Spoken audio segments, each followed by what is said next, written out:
Hər kəsi salamlayıram, dəyərli dostlar, dəyərli izləyicilər. Bu gün 5 aprel tarixində olan buraxılış imtahanının izahını sizə təqdim edəcəm. Gəlin başlayaq suallardan. 5-ci sualdan başlayaq. Demək deyir, dear travelers, please remember to arrive at the airport at least 2 hours before your flight. Make sure you have your passports and tickets with you. Pack your luggage carefully and read the basic rules about what you can bring. Don't forget bring some food and water for your trip.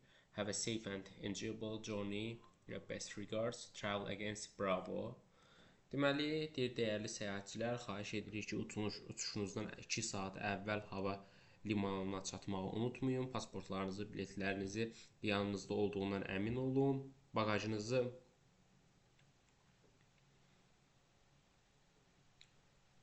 diqqətlə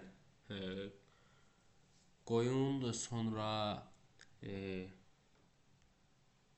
deyir ki, bu adi qaydalara oxuyun və səyahətiniz üçün biraz su və yemək gətirməyi unutmayın. Təhlükəsiz və xoş səyahət keçirin. Hörmətlə, Bravo Səyahətlər Agentliyi.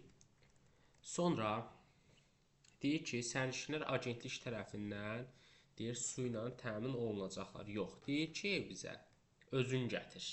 Suyu özün gətir. Onun üçün A variantı olmayacaq.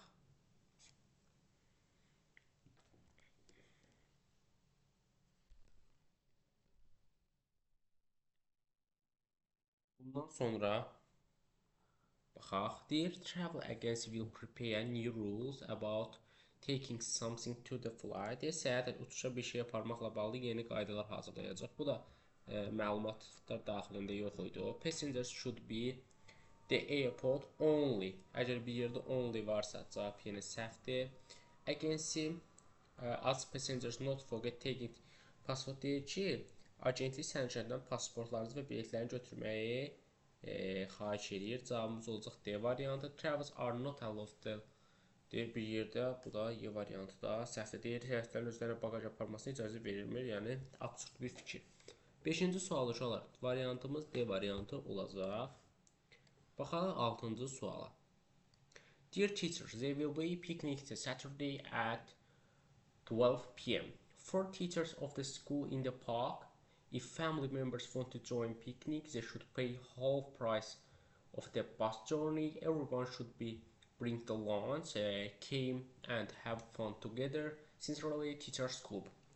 Deyir, hörmətli müəllimlər, bu şənbə günü saat 12:00-da parkda məktəbin müəllimləri üçün piknik keçiriləcək. Ailə üzvləri piknikə qoşulmaq istəyirlərsə, avtobus səyahətinin, yəni avtobusun qiymətinin yarısını ödəməlidirlər. Hər kəs naharını gətirməlidir özündən bir yerdə. Gəlin birlikdə əylənin, hörmətlə müəllimlər klubu. Teachers will go to picnic organized for next weekend. Yox, bu həftədən söhbət gedirdi. Onun üçün gələn həftə söhbəti olmayacaq. The picnic will be held early in the morning weekend. Piknik həftə sonu səhər tezdən. İndi 12 p.m. Səhər tezdən deyil, günorta tərəfdir. O zaman mən B variantında çıxıram.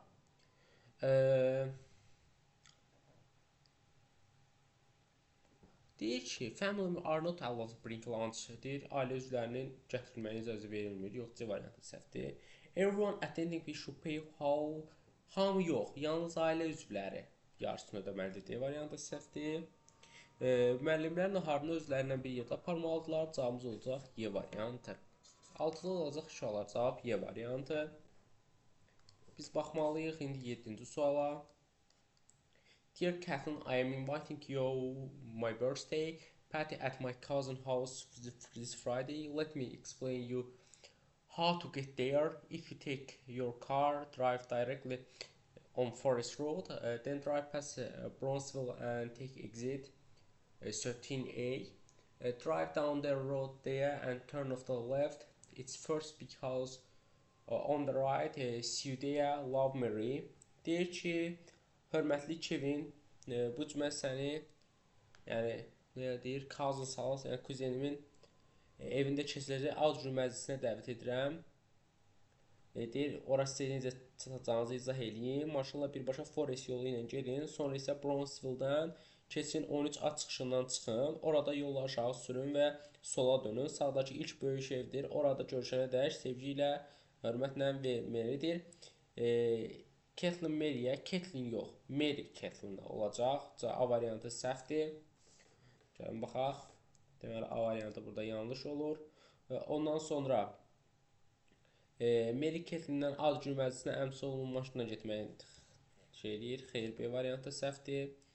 Mary Kathleen cümə günü keçiriləcək ad gününə dəvət edir. Cümə günü idi. Friday yes. Hə, Mary Kathleen bəli. Cavabımız olacaq C variantı. 7-də olacaq C. Yoldaşlar. Demək, short tekstlər məncə çox sadə idi. Bəlkə birincisi biraz 5 digərlərinə nisbətdə müəyyən səviyyədə minimal şəkildə qəliz ola bilər, amma 6 ilə 7 çox sadə idi. Uşaqlar, mətnə sonda qayıdacağam, mətnə axırda qayıdacağam. İstəyirəm ki, başlayaq qrammatika suallarının izahından, sonra ən sonda mətnə qayıdarıq. 13-cü sualdan başlayaq. Deməli, hətta bəlkə biraz da yaxınlaşdıra bilərik. Aha. Deməli, 13-cü sualda nə deyir bizdən? Düzgün possessive case, yəni gəlik halı istəyir. Biz demişik ki, at adam adları dayanır. Bu dayanan gildə deməkdir. Buna məsələn 12 apreldə düşə bilər ki, at the Butters, at Granny's, at Uncle's. Yəni bunlar 100% gəlik halı və 100% düzdür. Biz biri doğru variant kimi götürürük. Mənim qonşumun qapısı, özündən sonra isim gəlir və əlavə bir dənə nə var burada? Köməkçi fiil var. Deməli 2 də düzdür. Biz bilməliyik ki, this-dən və that-dən sonra nə gəlməlidir? Cəm, daha doğrusu tək isim. Tək gəlməlidir. Bu da boy sözü cəmdədir. 3 səhvdir. Mən sözü də apostrof buradan olmalıdır. Heç S apostrof olmaz. 4-də yanlışdır. Doğru cavab olacaq 1 və 2, yəni C variantı. Baxaq 14-cü suala. Bu sual da yəni göz yumulu yazılacaq bir sual idi. Naizə onunla işlənir. Boz əntrən işlənir. Ayzə onunla işlənir. Doğru cavab olacaq C variantı. Deyir, nə Mitchell, nə də onun dostları took part in the competition. Yəni burada hər biri nədir? Qrammatik olaraq yanlışdır. Tərcüməsi də bundan ibarət olacaq ki,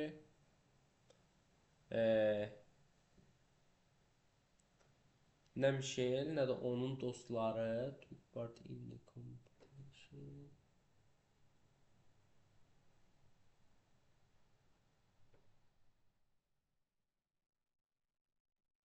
Yarışmada iştirak etdilər. Hə, yarışma. Yadıma düşdü. Aha, demək, bu suala baxaq. Passive voice sualıdır. Demək, a birthday party keçəcək qabağa. Çünki bu bizim tamamlığımızdır.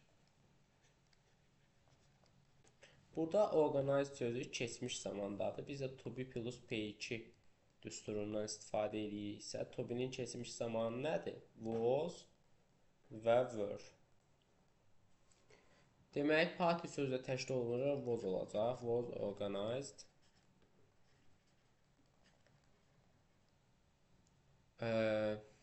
Bu qədər. Last month-da qalır yerində.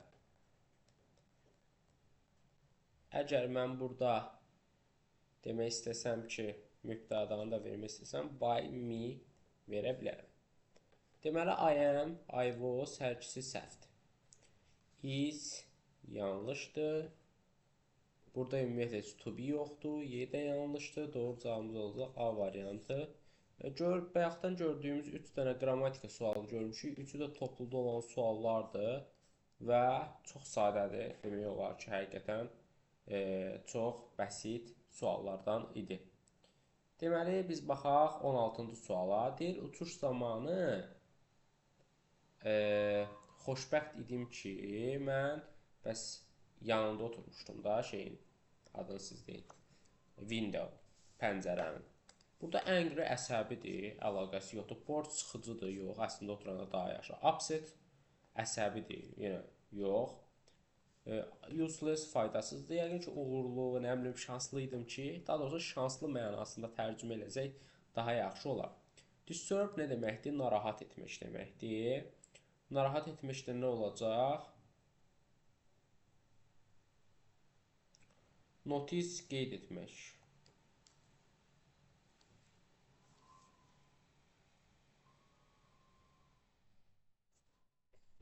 Attend də iştirak etmək.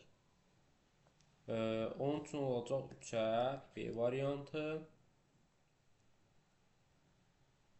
Diqqət yetirmək. 2-ə A variantı.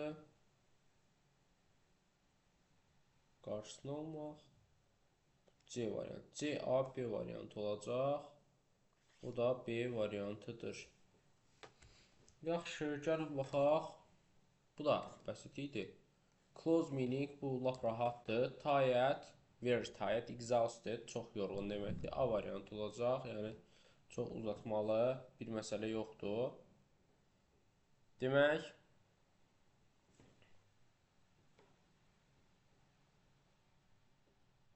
repair təmir etmək deməkdir. Destroy məhv etmək deməkdir. Strange qəribə deməkdir. Ordinary adi deməkdir. Spoil korlamaq deməkdir. Clear təmizləmək deməkdir. Tell deməkdir. Count saymaq deməkdir. Əlaqəsi yoxdur. Demək, bu da rahat suallardan biri idi. 8-ə baxanda mən bilirəm ki, if-dən sonra will və yaxud da would gəlməz. Qardaş, Y variantı tulladı. Burada will enter var. Will enter varsa, burada gələcək varsa, mən bura indiki sadə zaman verməliyim. İndiki sadə zamanda nədir? Study. Vallahi, yəni bu sualda çox bəsitdir. Bu da topluda olan sualdır. Boxdan əvvəl söz təkdədir. Təkdə olduğuna görə was və were cavabı verəcəm. O da nə olacaq? A variantı. Burada ikinci definition var. Mən hələ suallara indi baxıram. Onun üçün, yəni, bəzən ola bilər ki, mən sualları gözləyim izah üçün. Yəni, suallara əvvəlcədən baxmamışam. Demək, the shop, yəni mağaza, hansı ki, məsələn, evin yanında, next to verə bilərəm. Close in the weekend biz bilirik ki, ətlə işlənir. Yəni, bu bildiyimiz sadə məsələlərdən biri idi.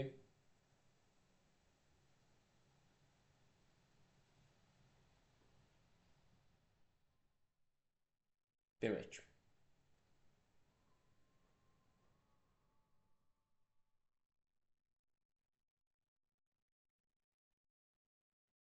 Belə deyəcəyik da, elə mən yaxşı tərcümə elədiyim kimi, ev hansı ki, daha doğrusu mağaza hansı ki, evin yanında, next to, at the weekend, yəni bu da məncə çox çətin sual deyildi.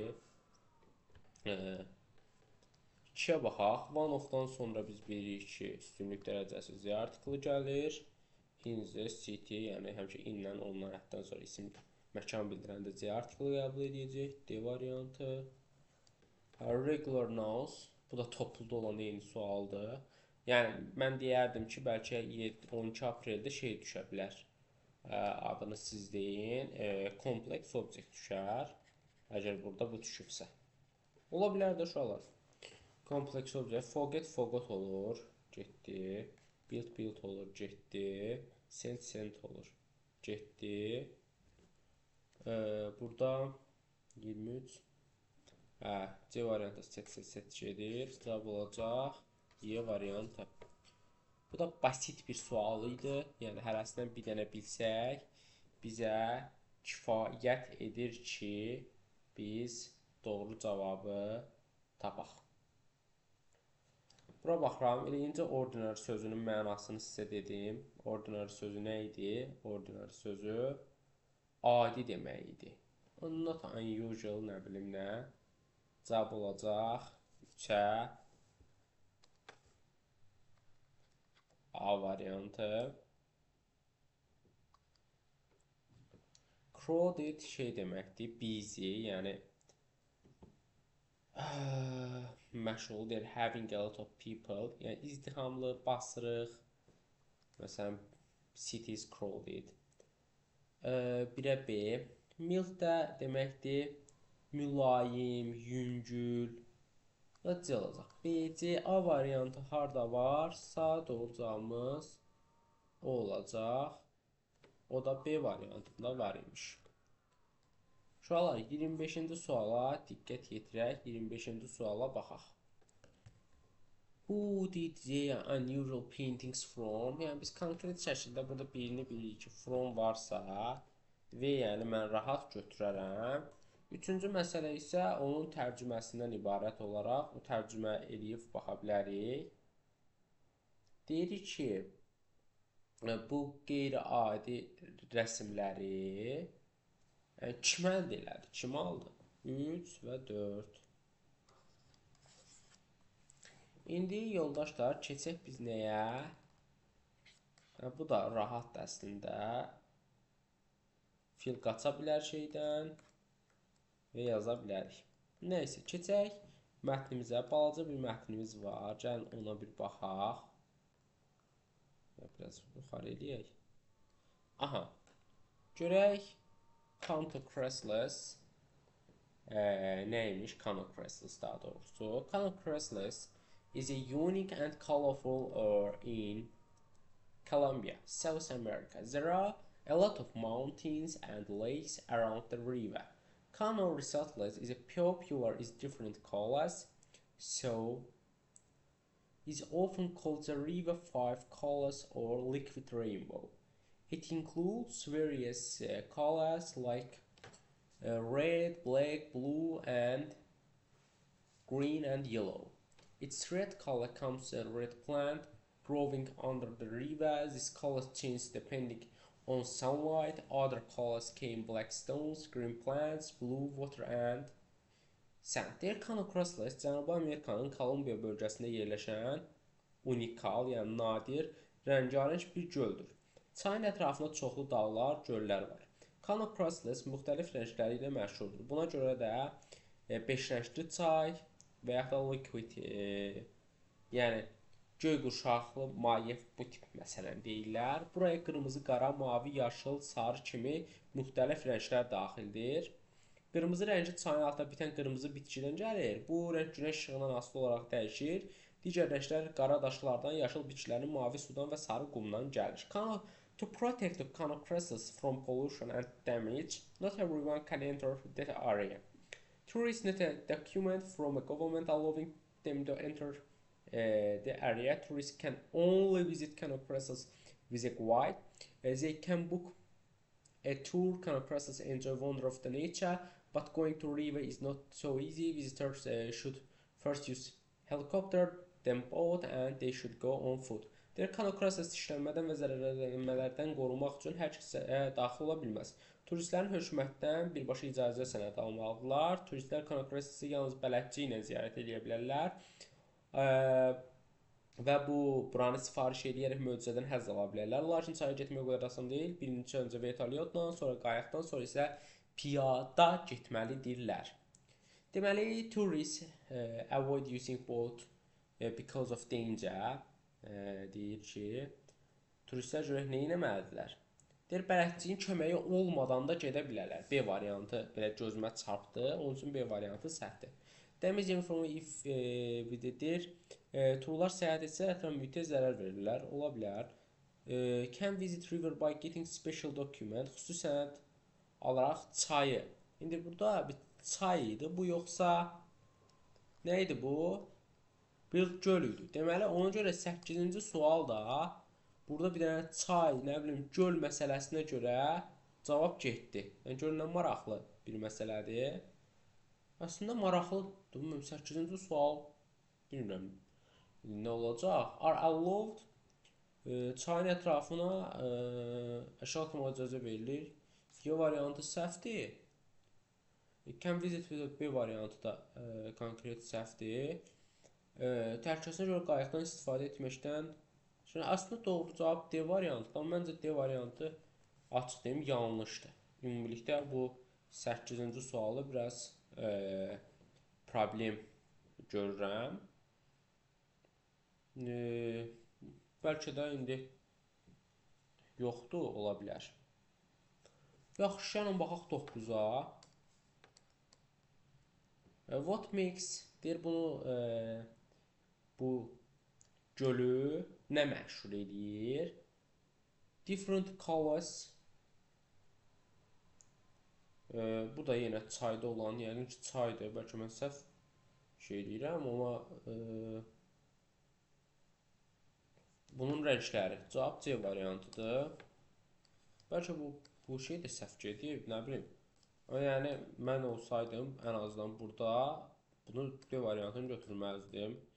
Prosto burada yaxşı deyir, hansı ifadə yanlışdır? Travel need go through on as food deyir, onlar getmək üçün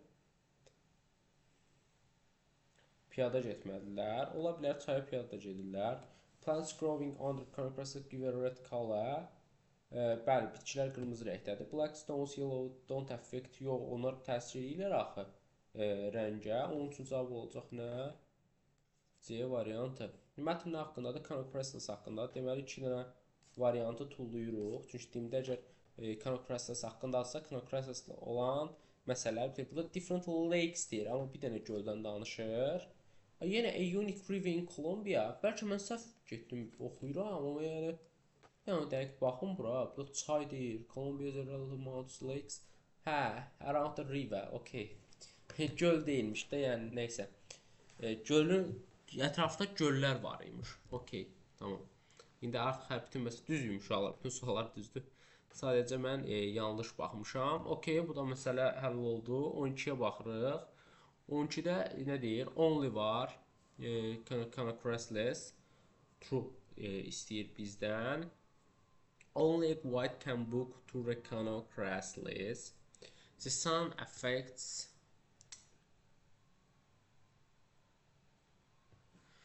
burada deyir ki, yalnız bələdçi sifariş edə bilər. Yox, sən yalnız bələdçi ilə gedə bilərsən. Günəş çaya təsir edirmi? Bəli, təsir edir. İkini götürək. The location of river includes mountains as well. Deyir, çayın yerləşdiyi dağlar da var. Bəli, 3-də düzdür. Helicopter is a last will use to visit a river. Deyir, çaya baş çəkərkən gedərkən istifadə edir. Son nəqliyyat vasitəsi vertolyot deyil. Bizim ayaqlarımızdır. Heç 2-3 doğru cavab olacaq. Bir də isə ona görə olmur ki, yəni mən özüm müraciət edə bilərəm, amma gedəndə gərək şeylə gedim də, quvayt, yəni nəzarətçi ilə, bələdçi ilə. Uşaqlar, suallar belə də, yəni çox çətin deyildi açığı. Yəni rahat suallar idi. Yəni burada crowded sözü 5, təxmini 7-ci sinif səviyyəsində olan bir sözdür. Belə, rahat sualdır. Notice sözü bəlkə 50 min dənə sınaqda var. Grammar sualları rahat, mətn sualları rahat. Həqiqətən mətn sualları kifayət qədər rahat idi. Belə. İnşallah indi bir dənə də qəşəng sınaq hazırlayacağıq. O da mənim Telegram kanalımda paylaşılacaq. Özünüz bilirsiniz də artıq qoşulmağın bütün yollarını. Elə bu suallar necə, hansı səviyyədə düşmüşdüsə, elə ona oxşar suallardan ibarət bir dənə qəşəng sınaq hazırlayacağıq. Oldu yoldaşlar, sağ olun, salamat qalın.